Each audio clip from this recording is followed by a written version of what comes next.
ሄሎ ጤና ይስጥልኝ የአዲስ አበባ ደንብ ማስከበር ባለስልጣን ጤና ይስጥልን እሳትና አደጋ ስጋት ጤና ይስጥልን አዲስ አበባ ትራንስፖርት ቢሮ ጤና ይስጥልን አዲስ አበባ ዋና ፍሳሽ ባለስልጣን ኢትዮጵያ ኤሌክትሪክ አገልግሎት የትናየት ይባላልው በኮምለር ዳውት ተቋማቶች ለተጠቃሚዎቻቸው የሚያቀርቧቸውን አገልግሎቶች በተመለከተ ሐሳብ ጥቆማ እንዲሁም ደግሞ ቅሬታን ለመቀበል የሚያስችሉ የተለያዩ አጭር ቁጥሮችን ለአገልግሎት ክፍት ያደርጋሉ። እኛም በዛሬው ዕለት የተወሰኑ ተቋማትን መርጠን እነኚህ አጭር ቁጥሮችን በምን መልኩ ነው እየተጠቀሙባቸው የሚገኙን የሚለው ለመቃኘት ተገኝተናል። ስልክን አያነሱም ሸር ነው። እኔ በአብዛኛው ጊዜ በተለይ እሁድ ቀን በረፍት ቀናት ምናምን ነገር አያነሱም ቶሎ። ለምሳሌ መንገድ ላይ ውሃ በጣም እየፈሰሰ ስትደውይ ያ ምላሽ አይሰጥም።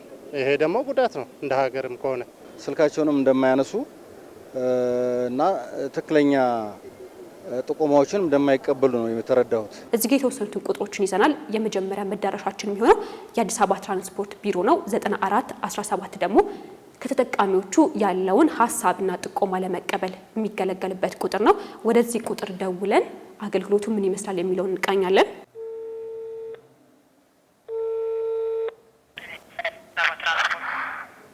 ሄሎ ሰላም፣ አንድ ሐሳብ ለመስጠት ነበረ።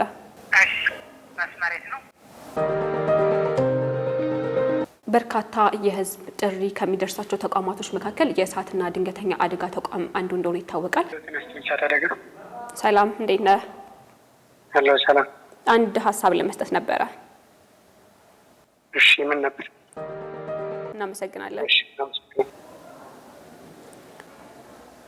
እንኳን ወደ ኢትዮጵያ ኤሌክትሪክ አገልግሎት ሁሉም የጥሪ ማዕከሉ ሰራተኞች ደንበኞችን በማስተናገድ ላይ ሲሆኑ እባክዎ ለ10 ሰከንድ በመስመር ላይ ቆዩ። ለመጠበቅ 0 ይጫኑ። የተቋሙን አገልግሎት ሰጪ ሰራተኞች ለማግኘት እንድንጠብቅ ተነግሮ ነበር። ላለፉት 4 ደቂቃ ምላሽ የሚሰጠን ሰራተኛ አላገኘንም።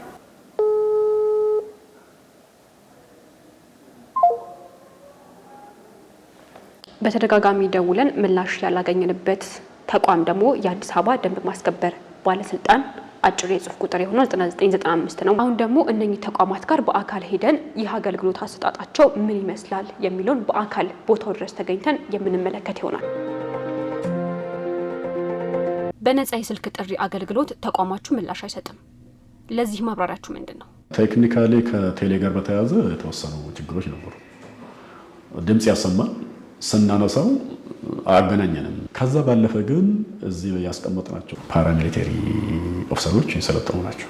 ከተማው ነዋሪ ጥቆማ ወይም ቅሬታ አለኝ ብሎ ደውሎ ያለ ማንሳት ወይም የማሰላቸት ነገር አይኖርም በተአምር።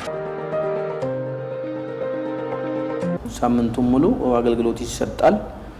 ሰራተኞቻችን በሺፍት 4 ሰው ናቸው። በሁለት በሺፍት የሚሰሩበት ሁኔታ ነው ያለው። የኔትወርክ መቆራረጥ፣ የመስመር ችግሮች አጋጥሞን የነበረው እሷም ሙሉ በሙሉ ተፈቷል። እንደ ተቋም የሰራተኞቻችሁ ምላሽ አሰጣጥ ምን ይመስላል? በበዓል ቀን ሰው ባሉን ሲያከብር፣ ሰራተኞቹ ግን እዚህ መረጃ የሚቀበሉበት ምሽት ሰው ወደ ቤቶች ሲገባ እነሱ አምሽተው የተሻለ ነገር ያየንበት የበለጠ ደግሞ የምንሰራበት አሰራር እናካሄድ ነው። ጤና ይስጥልን እሳትና አደጋ ስጋት የተቋማችን አጭር ቁጥር 939 ይባላል። 24 ሰዓት አገልግሎት ነው የሚሰጠው። በዚህ 24 ሰዓት አገልግሎት 3 ሽፍት አለን። በማንኛውም ሰዓት በማንኛውም ደቂቃ አሁን ባለው ሲቹዌሽን ከ300 እስከ 400 ጥሪዎች ይመጣሉ። ከነዚህ ውስጥ ወደ 50 የሚሆኑ ትክክለኛ አገልግሎቱን የሚፈልጉ ናቸው። ጤና ይስጥልን አዲስ አበባ ዋና ፍሳሽ ባለስልጣን ሜት ይባላል። ባኮም ልርዶ ጥሪ ማዕከላችን ውስጥ 10 ሰራተኞች አለን። በቀን ደግሞ እስከ 400 እስከ 500 ጥሪዎችን እናስተናግዳለን። ጠዋት ከ2 ሰዓት ጀምሮ እስከ 11 ሰዓት ተኩል ነው የምንሰራው። ያለን ሰው ብዛት ደግሞ ትንሽ በመሆኑ አንዳንዴ ጥሪው አይነሳም ማለት ነው። ሌላው ደግሞ ምሳ ሰዓት የሚደውሉ አሉ። ከስራ ሰዓት በፊት የሚደውሉ ደንበኞች አሉ። ከ11 ሰዓት ተኩል በኋላ የሚደውሉም አሉ። በዚህ ሰዓት ከደወለ ደንበኛው ጥሪ አይነሳም ማለት ነው። ግን በስራ ሰዓት ተደውሎ የማይነሳበት ምክንያት የለም። ተነስቶን ደግሞ ወደሚመለከተው ቅርንጫፍ ይላካል። ጤና ይስጥልኝ የኢትዮጵያ ኤሌክትሪክ አገልግሎት የትናየት ይባላልው በኮምለር ዳውት ወደ 225 ሰራተኞች አሉ። 3 ሽፍት አለን። 24 ሰዓት አገልግሎት ነው የምንሰጠው። በነፃ የስልክ ጥሪ አገልግሎት ተቋማችሁ ምላሽ አይሰጥም። ለዚህ ማብራሪያችሁ ምንድነው? ስልክ አይነሳም የሚል ለኛም ይደርሰናል። ግን አጠቃላይ ሰራተኞቻችን የሚሰሩት ሲስተም ነው። ሲስተም ላይ ስለሚሰሩ አለማንሳት አይችሉም። እዚህ የተቀመጡት ቲም ሊደሮች አሉ። ጥሪ በገባ ሰዓት ላይ ራሱ አውቶፒከር ነው ይነሳል፣ ግን ቢዚ የሚሆንበት ወቅት አለ። ሄሎ፣ ጤና ይስጥልኝ። ጤና ይስጥልን። እሳትና አደጋ ስጋት